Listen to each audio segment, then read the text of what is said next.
Thank you for staying with us here on the program, Politics Today on Channels Television, where we've been talking with Chief Olisa Metu, the National Publicity Secretary of the PDP.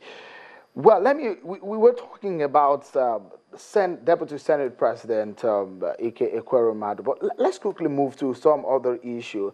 A few days ago, when there was an appointment of the acting chair of INEC, you said that was wrong.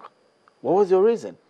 You see, thank you for at least asking me this question. It's an opportunity for me to clear basic things to the Nigerian people. We believe that Mrs. Zachary is qualified to hold any position. Maybe she's qualified to be the chairman of an independent National Electoral Commission under someone that she does not have any affinity or consanguinity with. But in a situation where she has a direct relationship with the president and a prominent APC Northwest governor, it is unethical for her to be the chairman of the electoral board. She can be one of the numerous commissioners, but to be the chairman, the executive chairman of an independent national electoral body is not decent. It's not ethical. People make the argument that President Goodluck appointed her. Where President Goodluck Jonathan appointed her, she does not have any relationship with President Goodluck Jonathan. You see, we are not questioning her capacity or her competence for the job. If we're questioning her competence, you'll be telling me about who appointed her. But what we are raising is the issue of morality in the affairs, her relationship with the president. I don't need to go down basically to the areas. But you need to tell us, because Nigerians will be wondering, maybe you're privy to some information. Let me tell you. When you say relationship, just a moment, let me ask you this question so that people get the perspective. Okay. When you say relationship with the president, what exactly do you mean by that? She's almost like a daughter to the president. In what sense? In the sense that the president and the parents are very close and grew up together, and she practically president watched her grow up in his eyes. Practically, they're very close. So if you've nurtured someone like a daughter, if you're like a father to someone, how can she... They're not from the same state. Excuse me. They're not from the same state. Excuse me. I am telling you what I'm aware of. Listen. Just listen carefully. How can she be chairperson of an independent national electoral commission? It's no more independent. Now, this same woman, who is competent to hold any position, had worked for Afri projects. This same woman had been brought into government by a prominent Northwest governor who she served as a secretary in some other ministry. I mean, basically, it is conflicting. It's direct conflict for her to be in charge of INEC in a situation where we have elections in the next 3 months in Kogi State. We have elections in Bayelsa State. How do you think that the PDP will accept the result of an election conducted under her tenure? If we go to Kogi State... Sorry, a moment. Excuse me. Sorry, if we go to Kogi State, she's going to be there in acting capacity. She is there in acting capacity. And she can only be there for a stipulated amount of time. Shegun, are you not aware?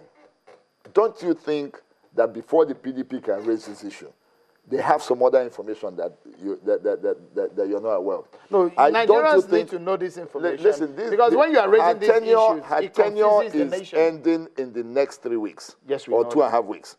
Now she's been appointed to be there until a new INEC chairman is appointed. So automatically, they have rolled over her tenure until a new chairman is appointed. If we go by the records of appointment, the time it takes this president to make appointments, as we have seen, then he won't make any appointment in the next 1 year.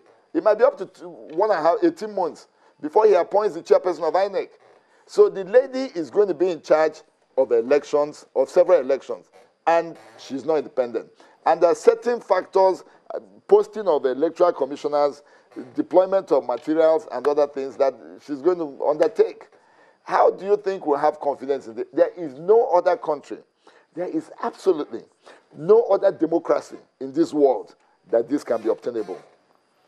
Otherwise the president can appoint his daughter, his wife, his brother, anybody that he wants. What are you asking for basically now? Because you are saying that this woman does not fit for the sake of morality. We have 150 million Nigerians. There is no need to appoint your daughter as chairperson of INEC. No. Even when he's just going to be in acting capacity for a few weeks. It's not possible. No, it's not proper.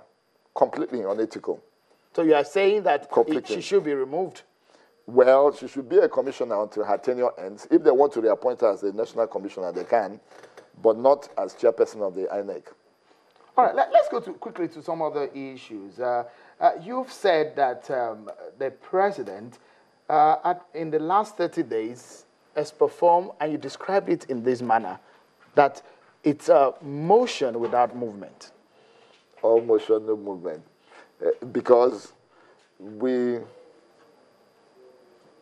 woke up one morning and we saw the APC make a statement that the president has done more in 3 weeks than our former president did in 5 years.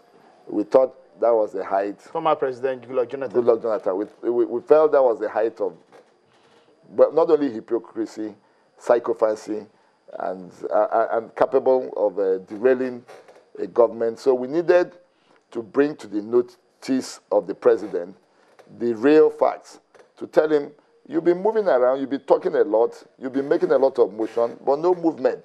Nigeria has no progress.